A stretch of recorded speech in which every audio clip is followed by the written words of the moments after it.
قبض بہت زیادہ رہتی ہے، گیس خارج ہوتی رہتی ہے، گندی گیس خارج ہوتی ہے،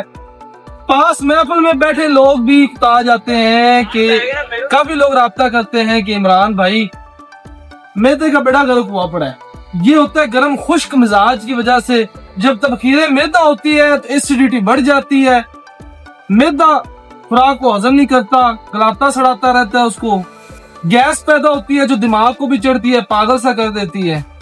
اس کے لیے بہترین فارمولا ہوم ریمیڈی آپ کو بتا رہا ہوں، ہر جگہ پہ ایزیلی اویلیبل ہے، پاکستان میں ہے، اب جدھر بھی ہے۔ ہماری خلت پہ سٹرائک ہوتی ہے، نبض اور مزاج چیک کر کے میڈیسن پریفر کرتے ہیں، اور یہ جو آپ کو بتانے لگا ہوں یہ ہر مزاج پہ سوٹیبل ہے، معتدل اس کا مزاج ہے۔ کہوا آپ نے بنا کے پینا ہے سنا کا، سنا مکی، ہر جگہ پہ اس کے پتے اویلیبل ہیں، آپ کے امیون سسٹم کو سٹرونگ کرتا ہے، مسلز کے لیے بہت اچھا اس کا رزلٹ ہے، خاص کر ڈائجسٹو سسٹم کے لیے، نظام ہضم کے لیے اس کا اچھا رزلٹ ہے، خوراک کو ہضم کرنے میں، ایسیڈیٹی پرابلم اور قبض کے معاملے میں بہترین رزلٹ ہے، گیس گوس خارج۔ ٹھیک ہے، 4 سے 5 پتے 1 کپ پانی کے اندر بوائل کریں، جب آدھا کپ رہ جائے شہد کے ساتھ میٹھا کر لیں،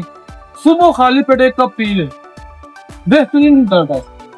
مزید کسی قسم کا انفارمیشن چاہیے، مشورہ چاہیے، نمبر نیچے دیا گیا، رابطہ کر سکتے ہیں۔ اللہ